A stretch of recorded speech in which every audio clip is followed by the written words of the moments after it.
Happy Friday. Matthew at Maddie's in Niagara. So, we got, I know I've done videos and talked about the lovely Pentastar engine, 3.6, the Gen 1 and Gen 2. I just wanted to touch on the oil filter housing. I'm doing one job on this that I've made a video already, and then this will be the second job on this Chrysler. But what I wanted to point out was the Pentastar.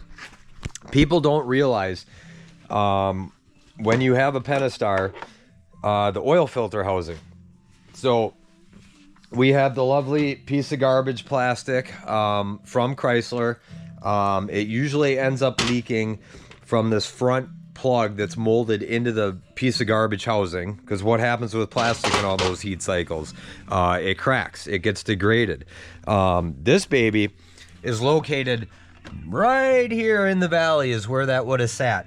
And if all you see there's tons of garbage, dirt, debris. You've got two coolant passages, a couple oil returns or whatever to the block. And then what people don't realize is down the side of the transmission, you can spot these oil coolers leaking because you will have a shit ton of oil. It's usually oil. They can leak coolant, but mainly it starts leaking oil first, and guess where it goes? Right down the bell housing and all the way out the back, and then people mistake it for other leaks and whatnot. But there is a solution, and I've done hundreds of these to date. So if you have a lovely Chrysler Pentastar motor, I will be installing a Dorman aluminum housing. Comes complete kit, intake gaskets, all that other stuff, oil filter, and then we'll end up putting that in the vehicle. But this reminds me of a story, because when I was working at the Dodge dealer in town, one of my coworkers did not do a good job, which I'm sure there's a lot of shops out there that don't do a good job at cleaning. I will spray this down with brake clean. This is only a 3-hour job by itself. They're real easy to do, but if you don't get all that oil and coolant cleaned up, one, you're not going to get a good seal on the new oil filter housing, and two, you're probably going to have a comeback because the customer's going to think it's leaking yet. And again, back to the coworker I had. He did one of these at the Dodge dealer under warranty. Customer came back all fucking pissed off within a couple of days, just bitching the service manager out because A, it wasn't cleaned off and he thought he still had a leak. He left all that dirt, grime, debris, oil, grease, all that shit in the middle of the valley. It kept pooling up, or not pooling up, but it kept going down the bell housing, didn't clean all that shit off, and it was a comeback.